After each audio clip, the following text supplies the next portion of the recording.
So hello everyone, आवाज आपको जा रही होगी सही से। और अभी अपना टाइम है फिजिक्स के क्लास का, और फिजिक्स में कई सारे टॉपिक को हम लोग कवर कर भी चुके हैं, ठीक है ना। फिजिक्स का लगभग ऑलमोस्ट क्या कह सकते हैं कि ऑलमोस्ट क्लास 9 और 11 का जितना बेसिक चैप्टर है, जो आपके टेस्ट में जहां से क्वेश्चन आता है, उसमें हम लोग फिजिक्स में लगभग 40% से 50% के आसपास का सिलेबस हम लोग फिजिक्स का कवर किए हैं। तो जो भी पीछे से ज्वाइन हुए हैं उनके लिए सारा लेक्चर रिकॉर्डेड फॉर्म में रखा गया है, तो वो रिकॉर्डेड फॉर्म वाला लेक्चर देख लेंगे। और जब बाद में जब हम लोग रिकवर करेंगे, जब हम लोग बाद में जब मॉक टेस्ट करेंगे, तो जो भी चैप्टर छूटा है एक बार उनका रिवीजन हो जाएगा। आज हम लोग का चैप्टर है, एक और क्लास 11 का चैप्टर है, और इसके बारे में आपने क्लास 11 में ही पढ़ा होगा, जिसका नाम होता है थर्मोडायनेमिक। ठीक है, थर्मोडायनेमिक चैप्टर इंपॉर्टेंट है। थर्मोडायनेमिक चैप्टर से लगभग हर साल क्वेश्चन पूछा जाता है। और जो मैंने प्रीवियस ईयर का क्वेश्चन पेपर जो मैंने आपके लिए अवेलेबल किया पीडब्ल्यूसी ये सब का, उसमें आप देखिएगा तो आपका क्वेश्चन आपका थर्मोडायनेमिक से पूछा गया है। थर्मोडायनेमिक के बारे में आपने क्लास 11 में पढ़ा है। थर्मोडायनेमिक के बारे में फिर आपने ये साउंड एंड वेव कंप्लीट नहीं हुआ था। साउंड एंड वेव का थोड़ा सा क्लास 11 का पोर्शन है, वो पोर्शन बहुत ही मिनिमम है, उसको रिकॉर्डेड फॉर्म में दे देंगे, थोड़ा सा पोर्शन है। लेकिन साउंड एंड वेव का जितना क्लास 9 का बेसिक है, मतलब जितना आपके टेस्ट में पूछा जाता है, वो सब कंप्लीट कर दिए थे, ठीक है ना। थोड़ा सा क्लास 11 वाला पोर्शन बाकी रहा था, जो मे भी पूछा भी जा सकता है या पूछा नहीं भी जा सकता, मतलब उसके चांसेस कम है। तो उसको रिकॉर्डेड फॉर्म में अवेलेबल करा देंगे एक वीडियो, ठीक है ना। उसको एक रिकॉर्डेड फॉर्म में अपलोड कर दीजिएगा, उसको आप देख लीजिएगा। यहाँ से ज्यादा क्वेश्चन आ रहा है, ऐसे इसको स्किप करके आगे बढ़ रहे हैं इस चैप्टर पे। तो ये जो अपना चैप्टर है थर्मोडायनेमिक का चैप्टर इंपॉर्टेंट इसलिए ज्यादा हो जाता है, और क्वेश्चन इससे ज्यादा इसलिए भी आता है क्योंकि ये तो फिजिक्स का भी चैप्टर है और साथ में केमिस्ट्री का भी चैप्टर है। और साथ में थर्मोडायनेमिक को आप डिटेल में, जब आप पार्ट 1 में जाइएगा, पहला सेमेस्टर में जाइएगा, तो थर्मोडायनेमिक के बारे में आप डिटेल में पढ़िएगा। इसलिए थर्मोडायनेमिक चैप्टर बहुत ज्यादा इंपॉर्टेंट हो जाता है, क्योंकि क्लास 11 के भी फिजिक्स में, क्लास 11 के भी केमिस्ट्री में, और पार्ट 1 मतलब सेमेस्टर फर्स्ट आप जब जाइएगा ग्रेजुएशन का, तो उसमें भी आपका थर्मोडायनेमिक का पूरा बड़ा चैप्टर है। इसलिए थर्मोडायनेमिक बहुत ज्यादा इंपॉर्टेंट हो जाता है। अब थर्मोडायनेमिक का जितना बेसिक बात है, मतलब जितना क्वेश्चन आता है, वो सब कुछ हम आपको समझा देंगे। बाकी पीडीएफ आप देखिएगा तो तकरीबन 70 पेज के आसपास का पीडीएफ है। तो पीडीएफ लंबा इसलिए है क्योंकि पीडीएफ में हिंदी मीडियम भी है, इंग्लिश मीडियम भी है, साथ में पीडीएफ में एमसीक्यू क्वेश्चन भी नीचे दिया गया। तो अगर नीचे का जो 10-15 एमसीक्यू क्वेश्चन दिया गया है, अगर आप इसको कवर कर लीजिएगा, तो मैक्सिमम उम्मीद है कि जो आपके टेस्ट में एमसीक्यू आएंगे वो इसी 15 में से एमसीक्यू आ सकता है, क्योंकि बेस्ट वाला एमसीक्यू मैं आपके लिए प्रोवाइड किया हूँ। बाकी अगर जिनका थर्मोडायनेमिक को अगर अच्छा से पढ़े होंगे तो वो कॉन्सेप्ट को सही से समझ सकते हैं। और अगर आप थोड़ा बहुत ऊपर नीचे भी करके पढ़े, तो जो मैं आपको बता रहा हूं, अगर इतना बात का अगर आप नोट्स तैयार कर लीजिएगा, तो क्वेश्चन यहीं से रहेगा, ठीक है। तब एक करके समझते हैं थर्मोडायनेमिक को। इसके पहले किसी का कुछ क्वेरी हो तो वो पूछ सकते हैं। सो देखिए, ये वाला पीडीएफ मैंने आपको प्रोवाइड किया है। ये पीडीएफ किससे रिलेटेड है? थर्मोडायनेमिक से रिलेटेड है। थर्मोडायनेमिक का सिंपल सा मतलब अगर बात करें, थर्मोडायनेमिक का मतलब क्या है साधारण सा, तो थर्मोडायनेमिक का मतलब होता है, यहाँ 2 वर्ड से बना है, थर्मो और डायनेमिक। डायनेमिक का सिंपल सा मतलब होता है मोशन, और थर्मो का मतलब होता है सिंपल सा हीट कह सकते हैं। मतलब अगर हीट के कारण मोशन जनरेट हो रहा है, मतलब हीट के कारण मोशन हो रहा है, तो इसे हम लोग सेपरेट ब्रांच ऑफ फिजिक्स में पढ़ते हैं, दैट भी क्या है? थर्मोडायनेमिक है। यानी हमारा डायनेमिक होगा, मतलब मोशन होगा, किसके कारण होगा? हीट के कारण होगा। और ये जो डायनेमिक होगा वो किस में होगा? पार्टिकल्स में होगा, ठीक है। ये होगा पार्टिकल्स में, और इसी के बेसिस पर यानी कि हीट के कारण मोशन जनरेट करना, इसी के बेसिस पे इंजन वगैरह बनाया जाता है। जितने भी व्हीकल यूज किया जा रहा है आपके टाइम में, मोटरसाइकिल का इंजन, चाहे ट्रेन का इंजन, ये सारा इंजन थर्मोडायनेमिक के ही कॉन्सेप्ट पर काम करता है। और इसका सबसे फेमस जो इंजन है, जो सबसे पहला इंजन आया था थर्मोडायनेमिक का, वो था कार्नोट का इंजन, ठीक है। कार्नोट का इंजन आपसे पूछता है टेस्ट में, कार्नोट का इंजन किस पर बेस्ड होता है, तो आपको बताना है कार्नोट का इंजन बेस्ड होता है थर्मोडायनेमिक पे। अब थर्मोडायनेमिक को समझने के लिए छोटा छोटा कुछ कॉन्सेप्ट है, उस छोटे छोटे कॉन्सेप्ट को बस आपको समझ लेना है सही से। और ये सारे बेसिक है, मतलब मे बी एमसीक्यू क्वेश्चन पूछ सकता है, तो अगर आपको बेसिक पता होगा तो आप सही से उसका आंसर कर सकते हैं। लेकिन थर्मोडायनेमिक को सिंपल से समझने के लिए पहले थर्मोडायनेमिक की हिस्ट्री को थोड़ा सा समझ लेते हैं। थर्मोडायनेमिक के बारे में मैंने आपको बता दिया, इसका हिंदी में मतलब होता है उष्मा गतिकी।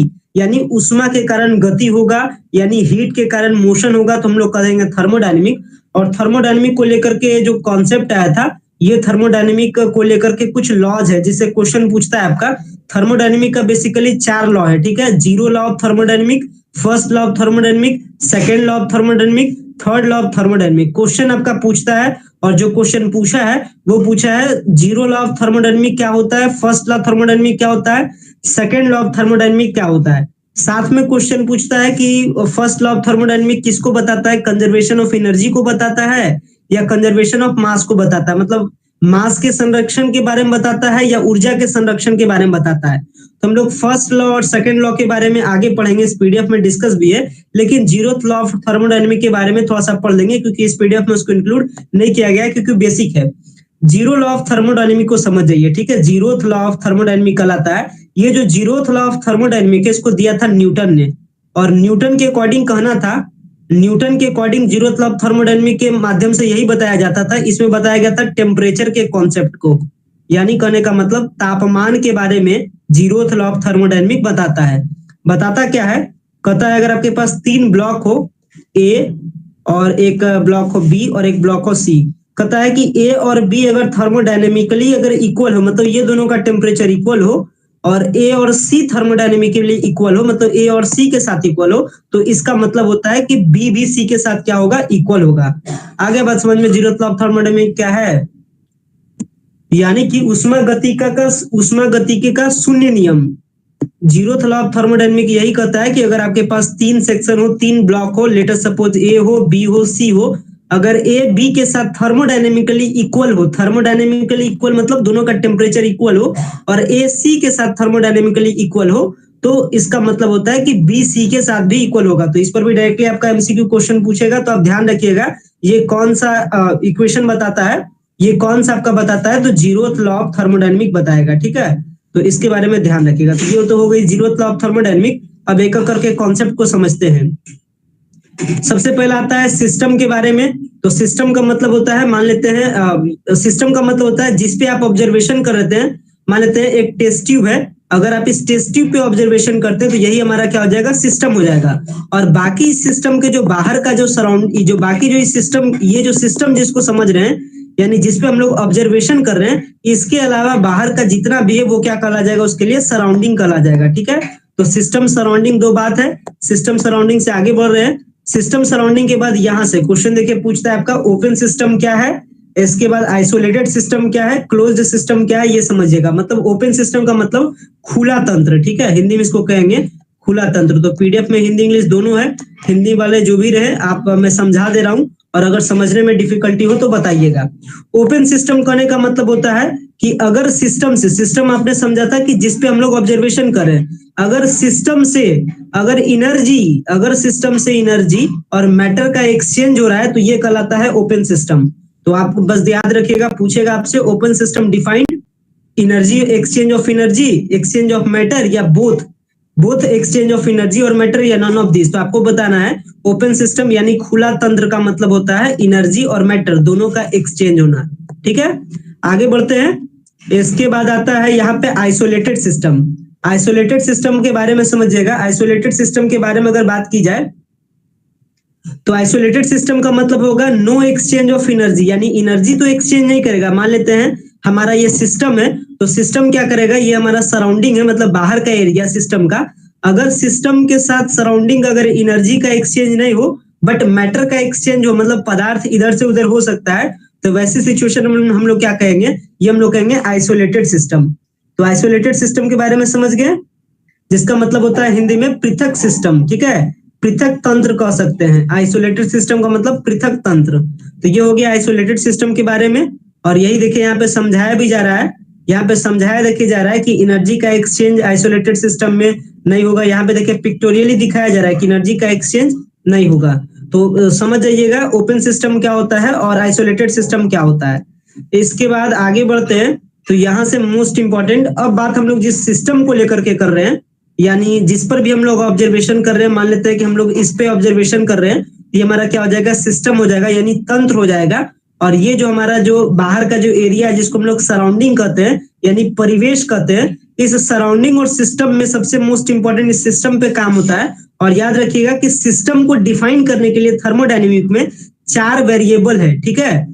ये जो सिस्टम है यानी जिसके बारे में हम लोग ऑब्जर्व करते हैं थर्मोडायनेमिक में, यानी कि उष्मा गतिकी में जिसको लेकर के हम लोग ऑब्जर्व करते हैं, तो इसके 4 पैरामीटर है या 4 वेरिएबल है। जैसे मैथ में होता है ना, ट्रिग्नोमेट्री किस पे काम करता है, थीटा पे, फाई पे, अलजेब्रा काम करता है एक्स वाई जेड पे, उसी तरीके से थर्मोडायनेमिक काम करता है 4 वेरिएबल पे, 4 पैरामीटर पे। वो क्या है, प्रेशर है, वॉल्यूम है, टेम्परेचर है और अमाउंट ऑफ सबस्टांस है यानी एन है। ठीक है, तो आपसे पूछेगा कि व्हाट आर द पैरामीटर, तो पैरामीटर में आपको ऑप्शन दे देगा प्रेशर, वॉल्यूम, टेम्परेचर और अमाउंट ऑफ सबस्टांस। तो ध्यान रखिएगा कि 4 पैरामीटर होता है, 4 वेरिएबल होता है और इसी को हम लोग कहते हैं स्टेट फंक्शन कहते हैं। इसी को हम लोग स्टेट फंक्शन भी कहेंगे, ठीक है ना। तो याद रखिएगा इसी को हम लोग कहेंगे स्टेट फंक्शन, यानी कि कहने का मतलब तंत्र फलन कह सकते हैं, ठीक है, स्टेट फलन कहेंगे। तो समझ में आ गया, प्रेशर, वॉल्यूम, टेम्परेचर और अमाउंट ऑफ सबस्टांस, ये 4 पैरामीटर हैं। इस चारों पैरामीटर को याद रखिएगा, इससे क्वेश्चन पूछ सकता है। आगे बढ़ते हैं, तो अब हम लोग का क्या हो चुका है, तैयार, सिस्टम तैयार हो चुका है, मतलब सिस्टम पे ऑब्जर्व कर रहे हैं। और आपको मैंने बता दिया कि सिस्टम पे ऑब्जर्व करने के लिए, यानी if you want to observe on this system then we require 4 parameter, that be pressure, volume, temperature and amount of substance. अब हम लोग का सिस्टम तैयार हो चुका है, तो सिस्टम में कुछ प्रोसेस होगा। अब सिस्टम में क्या होगा, कुछ प्रोसेस होगा। आप समझिए प्रोसेस के बारे में, तो सब ये सब डायरेक्टली पूछेगा एमसीक्यू के फॉर्म में, ठीक है ना। इसलिए ध्यान रखिएगा आइसोथर्मल प्रोसेस क्या होता है, एडियाबैटिक प्रोसेस क्या होता है, ये सब के बारे में ध्यान रखिएगा। तो अब आते हैं आइसोथर्मल प्रोसेस को लेकर के। तो आइसोथर्मल प्रोसेस का कहने का मतलब होता है कि अगर कोई प्रोसेस, मतलब अगर कोई काम, अगर कोई ऑपरेशन अगर कांस्टेंट टेम्परेचर पर हो, तो ऐसे प्रोसेस को हम लोग कहते हैं आइसोथर्मल प्रोसेस। ठीक है, यानी कि वहां पे क्या होगा, dt का वैल्यू 0 होगा। dt का वैल्यू 0 करने का मतलब टेम्परेचर में डिफरेंस नहीं आएगा, टेम्परेचर वहां पे फिक्स रहेगा, यानी टेम्परेचर कांस्टेंट रहेगा। और अगर आप इसको डिफरेंशिएट करते हैं, मतलब अगर इसको आप अवकलन करते हैं, तो इसको डिफरेंशिएट करें तो t का dt हो जाएगा और कांस्टेंट का डिफरेंशिएशन क्या जानते हैं हम लोग, 0 जानते हैं। कहने का मतलब आपसे क्वेश्चन डायरेक्टली पूछेगा isothermal process means dt equals to 0, dt is equals to not 0, dt is equals to greater than 0, dt is less than equals to 0। तो इस तरीके से आपको ऑप्शन दे देगा। तो ध्यान रखिएगा इस केस में क्या होगा, dt इज इक्वल्स टू 0, यानी आइसोथर्मल प्रोसेस करने का मतलब कि टेम्परेचर क्या होगा, कांस्टेंट होगा। मतलब अगर कोई काम सिस्टम में कांस्टेंट टेम्परेचर पर हो, तो ऐसे प्रोसेस को हम लोग आइसोथर्मल प्रोसेस कहते हैं। आगे बढ़ते हैं आइसोथर्मल प्रोसेस के बाद, तो आता है एडियाबैटिक प्रोसेस। एडियाबैटिक प्रोसेस करने का मतलब ऐसा प्रोसेस, ऐसा काम जिसमें एनर्जी का ट्रांसफर नहीं हो, किसके बीच में, मतलब हीट एनर्जी का ट्रांसफर नहीं होना चाहिए। मतलब ये सिस्टम हमारा है और ये हमारा सराउंडिंग है, तो यहाँ से हीट निकलना नहीं चाहिए, मतलब हीट का एक्सचेंज नहीं होना चाहिए। अगर ऐसा है तो हम लोग कहेंगे एडियाबैटिक प्रोसेस।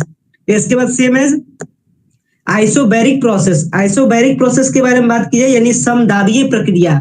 समदाबीय प्रक्रिया के बारे में बात की जाए यानी आइसोबैरिक प्रोसेस का मतलब ऐसा प्रोसेस जो कि किस पर हो, कांस्टेंट प्रेशर पर हो, मतलब dp इज इक्वल्स टू 0 हो। तो इसका न्यूमेरिकली फॉर्म सबका याद रखिएगा। तो dp is equals to 0, dt is equals to 0, heat का नो एक्सचेंज, यानी कहने का मतलब डेल एच क्या हो जाएगा, 0 के बराबर हो जाएगा। तो याद रखिएगा आइसोबैरिक प्रोसेस हो गया। इसके बाद आइसोकोरिक प्रोसेस। आइसोकोरिक प्रोसेस के बारे में बात की जाए तो ऐसा प्रोसेस जो कि किस पर रन करे, कांस्टेंट वॉल्यूम पर, यानी dv इज इक्वल्स टू क्या हो जाए, 0 हो जाए। अगर ऐसा हो जाता है तो कहलाता है आइसोकोरिक प्रोसेस। तो 4 प्रोसेस है, चारों प्रोसेस के बारे में याद रखिएगा। सबसे पहला क्या मैंने बताया था, आइसोथर्मल। इसके बाद मैंने बताया था एडियाबैटिक। इसके बाद मैंने बताया था आइसोबैरिक। इसके बाद मैंने बताया आपको आइसोकोरिक। तो चारों प्रोसेस का न्यूमेरिकली पोर्शन आप याद रखिएगा। मतलब डी, इसमें क्या होता है, dt इक्वल्स टू 0, इसमें क्या हो जाएगा, डेल एच इक्वल्स टू 0, और इसमें क्या हो जाएगा, ये अपना क्या है, आइसोबैरिक है। आइसोबैरिक है कहने का मतलब कि इस केस में क्या हो जाएगा, dp इज इक्वल्स टू 0 हो जाएगा। और ये क्या है, आइसोकोरिक है, यानी कहने का मतलब dv इज इक्वल्स टू 0 हो जाएगा। तो यही चारों जो पैरामीटर है, चारों पैरामीटर टेम्परेचर, वॉल्यूम, प्रेशर, यही सब प्रेशर के कारण से, यही सब पैरामीटर के कारण ये सारा जो प्रोसेस है वो डिफाइन होता है। तो प्रोसेस के बारे में ध्यान रखिएगा। इसके बाद ये आपका एक हो गया प्रोसेस के बारे में। आगे कुछ और प्रोसेस है, साइक्लिक प्रोसेस। साइक्लिक प्रोसेस करने का मतलब चक्रीय प्रक्रिया। साइक्लिक प्रोसेस करने का मतलब सिस्टम में क्या हो जाए कि चेंज हो, और चेंज होने के बाद मतलब चेंज होना स्टार्ट हो और फिर से फाइनल में अपने उसी स्टेज में रिटर्न हो जाए। मतलब मान लेते हैं इस प्रोसेस में, मान लेते हैं कि यहाँ से चलना स्टार्ट किया, जैसे इंजन के केस में यही होता है। जो अपना बाइक का इंजन देखते हैं उसमें क्या होता है, उसका जो पिस्टन होता है चलना स्टार्ट करता है इस प्रकार से, फिर इस प्रकार से, फिर इस प्रकार से, और फिर से लौट करके आ जाता है यहीं पर। मतलब ऐसा प्रोसेस जिसमें जो पार्टिकल है वो जहां से चलना स्टार्ट किया वहीं पे पहुंच जाए, तो ऐसे प्रोसेस को हम लोग साइक्लिक प्रोसेस कहते हैं। और आपसे पूछेगा कि कार्नोट का इंजन कौन से प्रोसेस पे होता है, तो आपको बताना है साइक्लिक प्रोसेस पे। इसके बाद एक चीज पूछता है यहाँ पे रिवर्सिबल प्रोसेस। रिवर्सिबल प्रोसेस करने का मतलब कि जिसमें क्या हो जाए, जहां से चलना स्टार्ट करे वहीं पे पहुंचे नहीं, तो ऐसे प्रोसेस को हम मतलब उल्टा प्रोसेस, इसको हम लोग कहते हैं रिवर्सिबल प्रोसेस। तो पूछता है इसमें क्वेश्चन कि घर का जो रेफ्रिजरेटर है वो कौन से प्रोसेस पे काम करता है, तो ये रिवर्सिबल प्रोसेस पे काम करता है घर का रेफ्रिजरेटर, याद रखिएगा। आगे बढ़ते हैं, तो अब आता है इंटरनल एनर्जी। इंटरनल एनर्जी कहने का मतलब होता है आंतरिक ऊर्जा। इंटरनल एनर्जी कहने का मतलब हिंदी में होता है आंतरिक ऊर्जा। और अगर इंटरनल एनर्जी के बारे में बात करें तो मान लेते हैं ये हमारा सिस्टम है जिसको हम लोग ऑब्जर्व कर रहे हैं, तो इंटरनल एनर्जी कहने का मतलब होता है सारा इसका एनर्जी जोड़ दीजिए, मतलब इसका हीट एनर्जी, इसका काइनेटिक एनर्जी, ये सारा एनर्जी को अगर आप जोड़ देते हैं तो क्या होता है, उसका इंटरनल एनर्जी होता है। कहने का मतलब sum of all form of energy, यानी सारे एनर्जी को आप जोड़ देते हैं किसी सिस्टम का, तो वही उसका क्या कहलाता है, इंटरनल एनर्जी, यानी कहने का मतलब आंतरिक ऊर्जा कहलाता है। तो ध्यान रखिएगा, इंटरनल एनर्जी क्या होता है, इंटरनल एनर्जी कहने का मतलब हीट कितना पास हो रहा है, मैटर कितना पास हो रहा है, सारे एनर्जी को जोड़ देते हैं तो वो उसका इंटरनल एनर्जी बताता है। तो इंटरनल एनर्जी आपसे पूछेगा, internal energy define means sum of all energy, sum of kinetic energy, sum of potential energy. आपसे पूछेगा, कंफ्यूज करेगा, तो ध्यान रखिएगा सम ऑफ ऑल एनर्जी होता है, यानी सारे ऊर्जा का जो योग है उसी को हम लोग कहते हैं इंटरनल एनर्जी।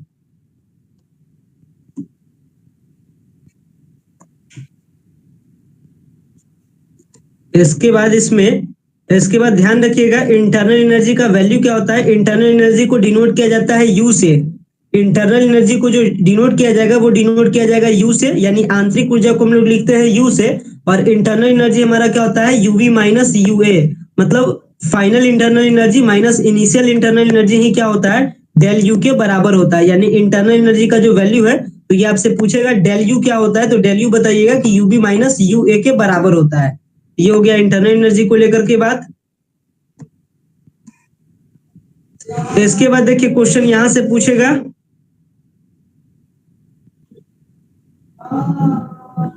इसके बाद क्वेश्चन एक चीज पूछता है कि जो इंटरनल एनर्जी है सिस्टम का, मान लेते हैं ये सिस्टम है, इसका जो आंतरिक ऊर्जा है इंटरनल एनर्जी में चेंज कैसे होगा। तो इंटरनल एनर्जी में चेंज होता है हीट के ट्रांसफर से। मतलब ये हमारा सिस्टम है, इसका कुछ इंटरनल एनर्जी होगा, लेट अस सपोज यू। तो अगर आपको इसको चेंज करना है तो इसमें या तो आप हीट दे दीजिए या हीट इससे बाहर निकाल लीजिए।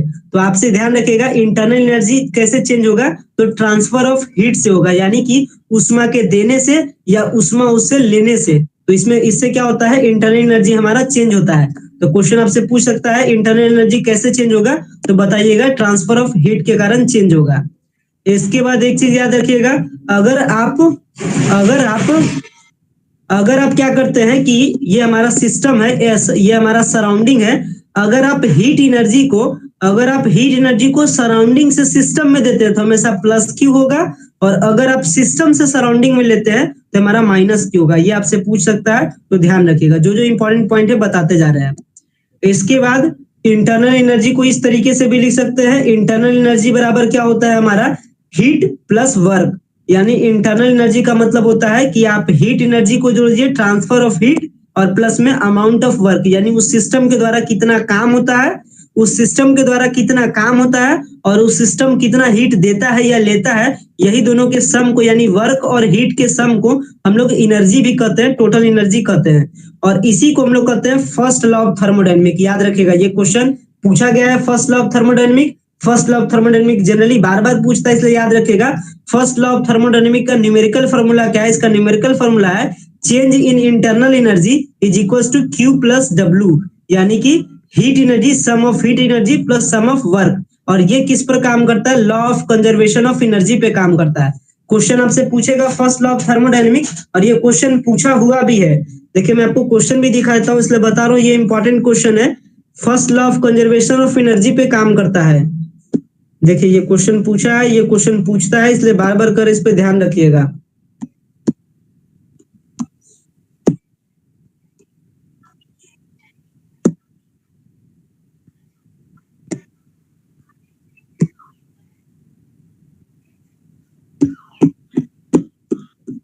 थर्मोडायनेमिक का यही क्वेश्चन मैक्सिमम पूछा जाता है, इसलिए इस क्वेश्चन पे आपको लगातार बता रहे हैं कि जरूर ध्यान रखिएगा, नहीं तो पूरा चैप्टर थर्मोडायनेमिक पढ़ने का कोई फायदा नहीं होगा। अगर ये 2-3 बात अगर ध्यान नहीं रखिए, मतलब जितना 2-3-4-5 जो इंपॉर्टेंट एमसीक्यू बता रहे हैं, अगर आप उसको ध्यान नहीं रखिएगा तो फिर कोई ज्यादा बेनिफिट नहीं आपको मिलने वाला है।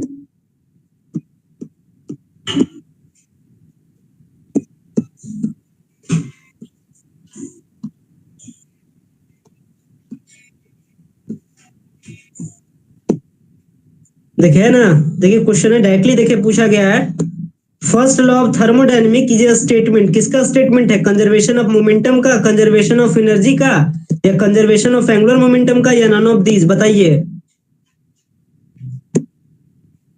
बी।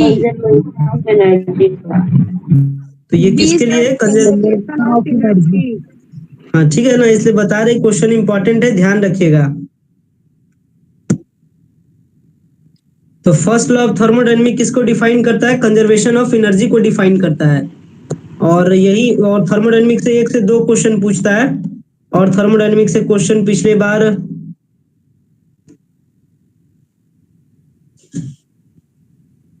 और इस चैप्टर से ज्यादा क्वेश्चन नहीं पूछ सकता है, वो कार्नोट का इंजन पूछ सकता है, ठीक है ना। और जो सिस्टम वगैरह को लेकर के बताए हैं उतना सब बता दिए हैं, ताकि कोई भी क्वेश्चन पूछेगा थर्मोडायनेमिक का तो आपसे सारा क्वेश्चन सॉल्व हो जाएगा।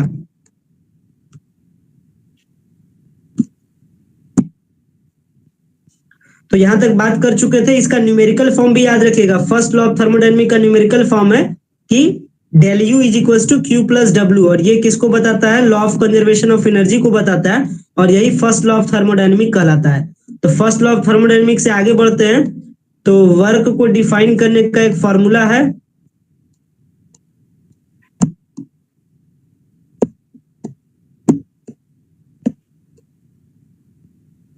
वर्क का ध्यान रखिएगा। वर्क का फॉर्मूला क्या होता है इसमें, ये वाला फॉर्मूला बस ध्यान रखिएगा। वर्क इज इक्वल्स टू होता है इंटीग्रल ऑफ V1 से V2, यानी वॉल्यूम V1 से V2 तक, और P एक्सटर्नल और dV हो जाएगा, ठीक है ना। ये वाला फॉर्मूला को याद रखिएगा। वर्क बराबर क्या होता है? तो वर्क बराबर इतना ही होता है, चेंज इन वॉल्यूम इनटू में प्रेशर। इसको शॉर्ट में कह सकते हैं कि वर्क इज इक्वल्स टू क्या होता है? चेंज इन वॉल्यूम और इनटू में प्रेशर, और इसी को इंटीग्रल के फॉर्म में यहाँ पे इस तरीके से लिखा है। तो ये वर्क वाला बात याद रखिएगा। आगे बढ़ते हैं, तो आता है एक चीज इंथैल्पी के बारे में। इंथैल्पी करने का मतलब एच के बारे में आता है। एंथैल्पी, इसको हिंदी में भी इंथैल्पी ही कहते हैं। तो इंथैल्पी का मतलब होता है कि सिस्टम में टोटल हीट कंटेंट कितना क्या है, इसी को हम लोग इंथैल्पी कहते हैं। और इंथैल्पी किसके बराबर होता है? तो इंथैल्पी होता है सम ऑफ इंटरनल एनर्जी और प्रेशर वॉल्यूम वर्क के बराबर होता है। यानी इंथैल्पी को हम लोग एच से डिनोट करते हैं, और एच हमारा क्या होता है? इंटरनल एनर्जी का सम और प्लस में प्रेशर वॉल्यूम का प्रोडक्ट का सम, इसी को हम लोग कहते हैं इंथैल्पी। तो ये सारा फॉर्मूला जो छोटा छोटा है याद रखिएगा, डायरेक्टली आपसे टेस्ट में पूछ सकता है।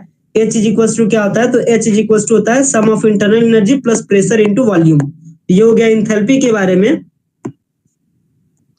और चेंज इन इंथैल्पी मतलब इंथैल्पी में कितना चेंज होता है, तो ये किससे पता चलता है? ये पता चलता है कि सिस्टम में हीट एब्जॉर्ब किया या सिस्टम हीट छोड़ा, यानी सिस्टम हीट दिया है या सिस्टम हीट लिया है, इससे पता चलता है।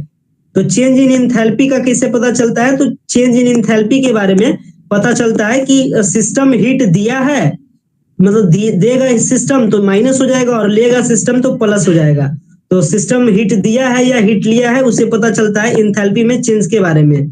तो इंथैल्पी क्या हो सकता है? इंथैल्पी पॉजिटिव निगेटिव दोनों हो सकता है। ध्यान रखिएगा, आपसे क्वेश्चन पूछेगा डेल एच का वैल्यू क्या होगा, पॉजिटिव या निगेटिव? तो डेल एच का वैल्यू पॉजिटिव भी हो सकता है, निगेटिव भी हो सकता है, डिपेंड करता है कि सिस्टम हीट लिया है या सिस्टम हीट दिया है।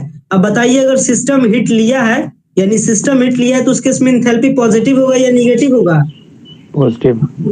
पॉजिटिव।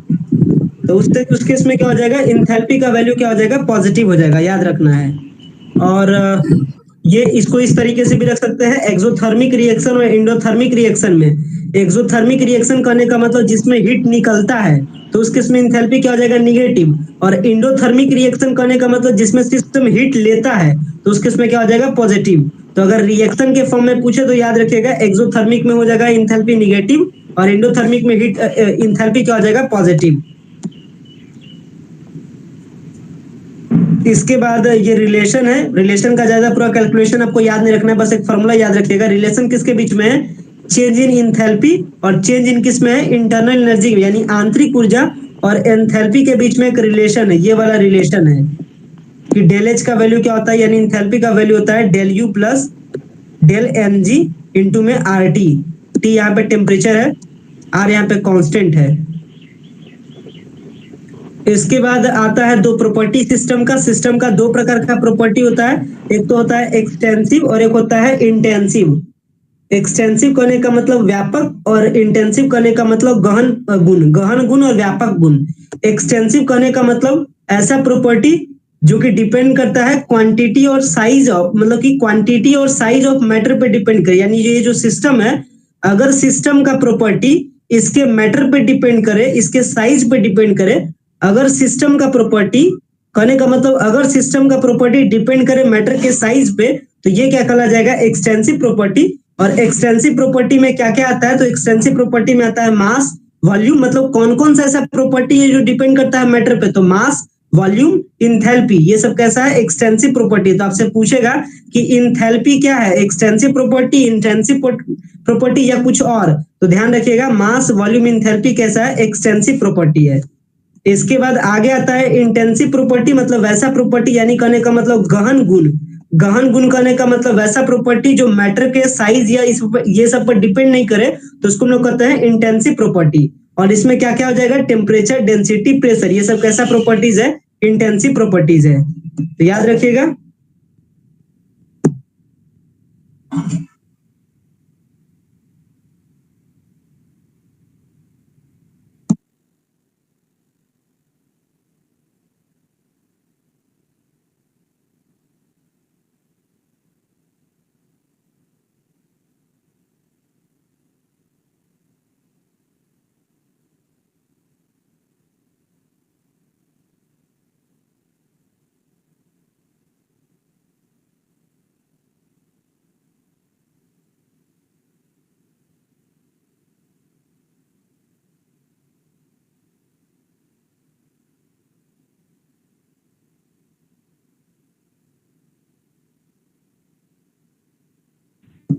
इसके बाद आगे देखिए, थोड़ा सा बीच में डिस्टरबेंस हो गया।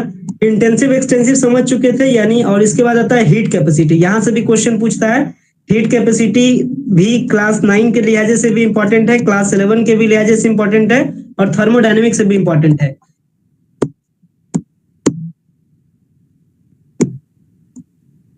अब देखिए, हीट कैपेसिटी कहने का मतलब होता है उष्माधारिता। तो हीट कैपेसिटी को डिफाइन किया जाता है, याद रखिएगा, हीट कैपेसिटी को डिफाइन करने का मतलब हो गया कि हीट कैपेसिटी को डिफाइन करेंगे सी, यानी कि हीट कहने का मतलब होता है सी डेल टी के बराबर होता है। यहाँ पे सी क्या है? सी यहीं पे हीट कैपेसिटी है। तो हीट कैपेसिटी कहने का मतलब होता है कितना एनर्जी चाहिए उसके टेम्परेचर को बढ़ाने के लिए, कितना हीट चाहिए उसके टेम्परेचर को बढ़ाने के लिए, मतलब कितना हीट कैपेसिटी है। कहने का मतलब इसको शॉर्ट में इस तरीके से कह सकते हैं कि कितना मतलब कि हीट कैपेसिटी को यहाँ पे प्रोपोर्शनली के फॉर्म में डिफाइन किया गया है। आप ऐसे कह सकते हैं ये सिस्टम है और सिस्टम के टेम्परेचर को बढ़ाने के लिए कितना मेरे को हीट देना पड़ेगा, जिसके थ्रू डिफाइन होता है, वही क्या कहलाता है? हीट कैपेसिटी कहलाता है। तो हीट कैपेसिटी का सिंपल सा मतलब होता है, हीट कैपेसिटी में ध्यान रखना है कि हीट कैपेसिटी में जो अपना हीट ट्रांसफर करते हैं वो डायरेक्टली प्रोपोर्शनल होता है किसके? टेम्परेचर के प्रोपोर्शनल होता है। तो इसी तरीके से डिफाइन करते हैं हीट को हम लोग किस तरीके से लिखते हैं? क्यू से।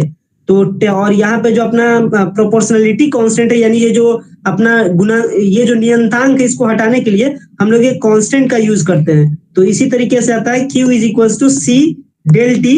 टी हमारा टेम्परेचर, Q हमारा क्या हो जाएगा? हीट, और ये हमारा C हो जाएगा हीट कैपेसिटी। तो हीट कैपेसिटी को डिफाइन करने के लिए यही फॉर्मूला है, ध्यान रखिएगा, और न्यूमेरिकल क्वेश्चन यहाँ से पूछेगा नहीं। इसके बाद आता है molar heat capacity. Molar heat capacity करने का मतलब मोलर उष्माधारिता, मोल उष्माधारिता, ठीक है। तो मोलर हीट कैपेसिटी है, यानी कहने का मतलब मोलर ताप क्षमता।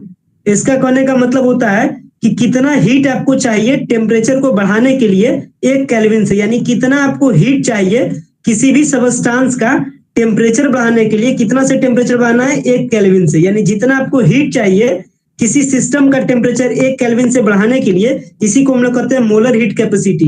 तो आपसे ये पूरा एक्सप्लेनेशन, ये पूरा डिफिनेशन लिख देगा और आपसे पूछेगा कि इट मींस क्या होता है, molar heat capacity, specific heat capacity या हीट कैपेसिटी। तो आपको बताना है मोलर हीट कैपेसिटी, मतलब सिस्टम का टेम्परेचर 1 केल्विन से बढ़ाना है तो ये हमारा कहलाता है मोलर हीट कैपेसिटी, यानी मोलर ताप धारिता।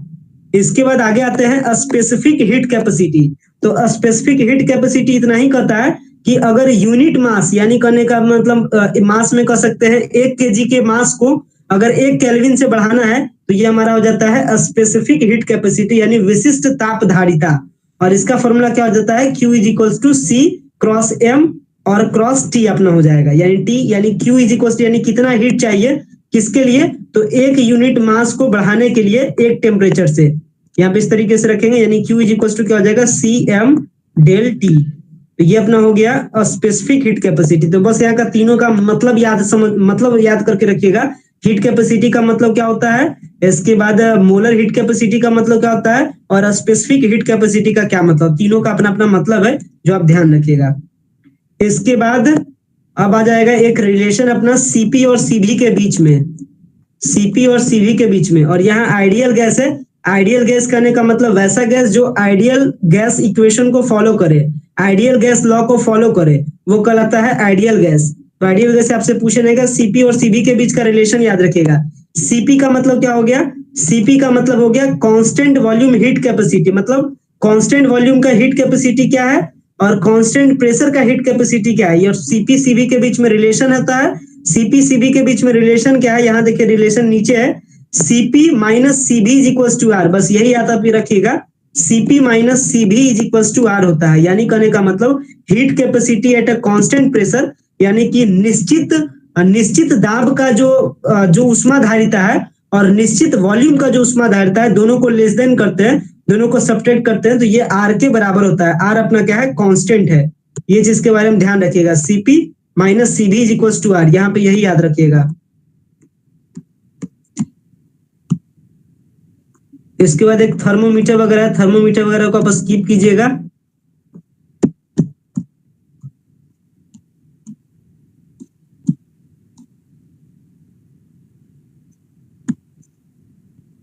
थर्मोकेमिकल इक्वेशन ये भी आप स्किप कीजिएगा। सर एक बार में कितना बताइएगा, रहने दीजिए ना आप। नहीं हो गया, ये खत्म हो चुका है, अब खत्म हो गया, अब ज्यादा नहीं कुछ, इसमें 2-3 बात और है, गिब्स एनर्जी और सेकंड लॉ ऑफ थर्मोडायनेमिक्स, इसके बाद खत्म हो जाएगा। सारा नोट्स एक दिन में तैयार ना हो जाएगा, 45 मिनट में ही कवर करना है, धीरे से चलेंगे तो नहीं ना खत्म होगा। अब इसके बाद देख लीजिए, फर्स्ट लॉ ऑफ थर्मोडायनेमिक्स बता दिए थे, अब सेकंड लॉ ऑफ थर्मोडायनेमिक्स, ये रिकॉर्डेड फॉर्म में रहेगा ना, इसको रिपीट कर लीजिएगा, नोट्स को तैयार कर लीजिएगा। Yes sir. इंथैल्पी तक बता चुके थे। इंथैल्पी के बाद एक और इंपॉर्टेंट आता है, इंथैल्पी को एच से डिनोट करते हैं। इंथैल्पी के बाद एक और फंक्शन है जो इंपॉर्टेंट है, जो क्या है, इंट्रॉपी है।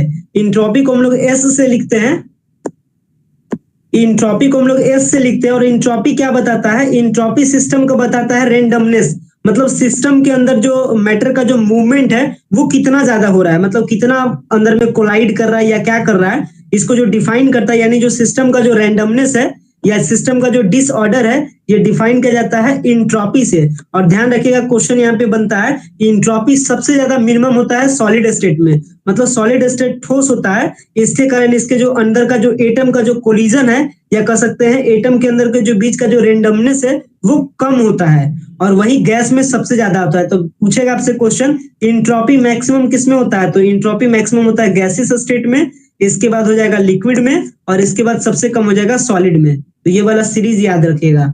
और जो सेकेंड लॉ ऑफ थर्मोडायनेमिक है वो इसी के बारे में बताता है। सेकेंड लॉ ऑफ थर्मोडायनेमिक किसके बारे में बताता है, इंट्रॉपी के बारे में बताता है, ठीक है।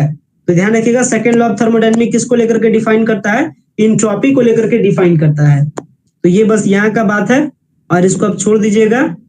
इसके बाद एक आता है Gibbs energy function. Gibbs energy function G से इसको डिनोट करते हैं, कुछ पैरामीटर है, इंथैल्पी है, इंट्रॉपी है, उसी तरीके से गिब्स एनर्जी है।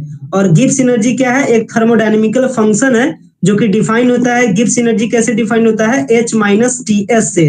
H इंथैल्पी हो गया, T टेम्परेचर हो गया, S इंट्रॉपी हो गया। तो गिब्स एनर्जी एक प्रकार का रिलेशन है किसके बीच में, इंथैल्पी टेम्परेचर और इंट्रोपी के बीच में। तो आपसे पूछ सकता है गिब्स एनर्जी का क्या न्यूमेरिकल वैल्यू है, तो याद रखिएगा del H minus T del S के बराबर होता है।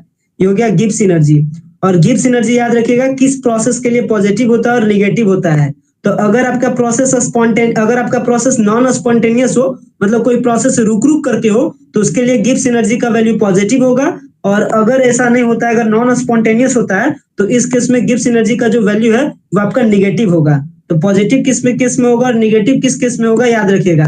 नॉन स्पॉन्टेनियस के केस में गिब्स एनर्जी का वैल्यू पॉजिटिव होगा और स्पॉन्टेनियस के केस में गिब्स एनर्जी का वैल्यू निगेटिव होगा।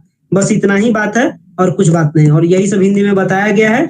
यही सब बात को ध्यान रखिएगा। और नीचे एमसीक्यू क्वेश्चन दिया गया है, एमसीक्यू क्वेश्चन को ट्राई कर लीजिएगा। और अगर ऊपर का अगर कोई बात याद नहीं रखते हैं, तो नीचे में वन वर्ड शॉर्ट नोट्स के फॉर्म में देखिए नीचे दे दिए, वन वर्ड शॉर्ट नोट्स के फॉर्म में एक एक लाइन याद कर लीजिएगा, एक एक बार पढ़ लीजिएगा, सब रिवाइज आपका हो जाएगा। देख सकते हैं एक एक लाइन में बता दिए आइसोबैरिक किसको कहते हैं, किसको क्या कहते हैं। और इसके सिवा कुछ भी नहीं है, यही है जो ऊपर सब बताए हैं वही सब बात को।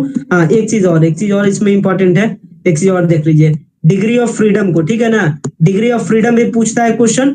डिग्री ऑफ फ्रीडम करने का मतलब अगर ये सिस्टम है, तो सिस्टम जो बना है, ये जो सिस्टम है, सिस्टम बनता है मैटर से, मैटर बना है एटम से। तो देख सकते हैं ये मान लेते हैं कि दो एटम है। तो डिग्री ऑफ फ्रीडम का मतलब होता है ये जो एटॉमिक जो पार्टिकल है वो कितने डायरेक्शन में मूव कर सकता है। जैसे इस केस में अगर हमारा डाई एटॉमिक है, तो ये कितने केस में जा सकता है, इधर जा सकता है, ये इधर जा सकता है, बट इधर नहीं जा सकता है क्योंकि कोलाइजन हो जाएगा। तो इसी को हम लोग कहते हैं डिग्री ऑफ फ्रीडम। तो याद रखिएगा मोनो एटॉमिक गैस का डिग्री ऑफ फ्रीडम 3 होता है, और इसके बाद डाई एटॉमिक का भी डिग्री ऑफ फ्रीडम 3 होता है। और इसके बाद ये दो चीज बस, मोनो एटॉमिक के लिए और डाई एटॉमिक के लिए याद रखिएगा। मोनो एटॉमिक गैस के लिए 3 डिग्री ऑफ फ्रीडम और डाई एटॉमिक के लिए भी 3 होगा। बस इसके सिवा कुछ भी नहीं है, ठीक है ना। तो यही सब बात इस पीडीएफ में बताए हैं। और नीचे एमसीक्यू क्वेश्चन है, एक बार एमसीक्यू क्वेश्चन को ट्राई कर लीजिएगा। ये अपना थर्मोडायनेमिक का भी चैप्टर खत्म हो गया। देखिए नीचे यही सब क्वेश्चन है। फर्स्ट लॉ ऑफ थर्मोडायनेमिक किसको डिफाइन करता है, तो ये आपको बताना है, एनर्जी के बारे में है। इसके बाद देखिए क्वेश्चन सब बताया गया कि स्टेट वेरिएबल कौन कौन है इसमें, तो ये आपको बताना है। इसके बाद इंटरनल एनर्जी सिस्टम का किस पे डिपेंड करता है। तो बहुत सारे एमसीक्यू क्वेश्चन नीचे दिया गया है, ज्यादा नहीं, 15 के आसपास एमसीक्यू क्वेश्चन है, इसको आप ट्राई कर लीजिएगा, ठीक है ना। तो इस तरीके से अपना थर्मोडायनेमिक का चैप्टर कंप्लीट हो गया। किसी का कुछ क्वेरी है, बोलिए। सर सेकंड लॉ तो बताया ही नहीं। सेकेंड लॉ ऑफ थर्मोडायनेमिक बताया, तो सेकेंड लॉ ऑफ थर्मोडायनेमिक बताता है इंट्रोपी के चेंज को लेकर के। Second law of thermodynamic entropy के चेंज के बारे में बताएगा। ये बताता है कि इंट्रोपी का चेंज कैसे होता है। और बोलिए, और कुछ। सर एग्जाम का डेट कब तक एक्सपेक्टेड है? एग्जाम का डेट अभी आएगा, लगभग लास्ट ऑफ जून में होगा। Last week of June? हाँ, लास्ट वीक ऑफ जून में होगा। सर आपके लेक्चर के साथ अगर एनसीईआरटी भी कवर करे तो कैसा रहेगा? एनसीईआरटी आपकी चॉइस पर, लेकिन हम भी कंटेंट देते हैं एनसीईआरटी, और सारा टॉप कलेक्शन से ही हम भी निकाल के देते हैं। हम मेरा भी जो कलेक्शन है एनसीईआरटी से ही है, ठीक है ना। कलेक्शन हम रेडी कर रहे हैं ना, कलेक्शन हम सोच समझ के एनसीईआरटी से ही निकालते हैं। कलेक्शन जहां तहां से नहीं उठाते हैं, जो जो इम्पोर्टेंट है वही उठाते हैं।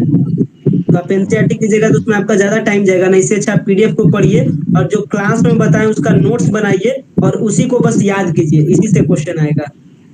Okay sir. ठीक है, फिर और सबको समझ में आ गया ना। फर्स्ट इसका लेक्चर देख लीजिएगा एक बार फिर से, और नोट्स इसका तैयार कर लीजिएगा। तो नोट्स तैयार कर लीजिएगा, तो इतना लंबा लंबा पीडीएफ पढ़ने का जरूरत नहीं एग्जाम के टाइम में। एक और चीज पूछनी थी सर, ये 21-22 का पीवाईक्यू नहीं है क्या? 22 का पीवाईक्यू, 22 में तो पैटर्न ही चेंज हुआ था ना, तो 22 वाला पीवाईक्यू आएगा कहाँ से। साइंस स्ट्रीम का भी पीवाईक्यू आया नहीं है, क्योंकि पटना यूनिवर्सिटी क्वेश्चन पेपर नहीं देती है। तो क्वेश्चन बाहर से आउट कहाँ से होगा। तो जैसे तैसे कुछ जो क्वेश्चन वायरल हुआ, फोन वगैरह जो लेकर गया था, वहीं से क्वेश्चन वायरल होता है। सर पीडब्ल्यूसी का डेट बढ़ेगा या वही रहेगा? नहीं, पीडब्ल्यूसी का भी डेट बढ़ेगा। पीडब्ल्यूसी का भी लास्ट डेट है, फॉर्म अप्लाई करने का ही लास्ट डेट है 31 मई तक। तो आप खुद सोच सकते हैं, फॉर्म अप्लाई करने का लास्ट डेट 31 मई है पीडब्ल्यूसी का। इसका भी डेट बढ़ेगा 10 से 15 दिन उम्मीद है। और कुछ नहीं करना है, लॉगिन करने के बाद नया वाला एडमिट कार्ड बस निकाल लेना है। सर पटना यूनिवर्सिटी का आ गया है डेट फॉर्म भरने का? नहीं, अभी नहीं आया है। नहीं तो अभी एक पटना यूनिवर्सिटी का डेट नहीं आया है। यूट्यूब चैनल बता रहा था कि मतलब आ गया। नहीं नहीं, अभी नहीं आया है। आएगा तो हम बताएंगे, टेंशन नहीं लीजिए, ग्रुप में बता देंगे। आने का उम्मीद है 22 तक। ठीक है, 17 या 22 को आने का उम्मीद है।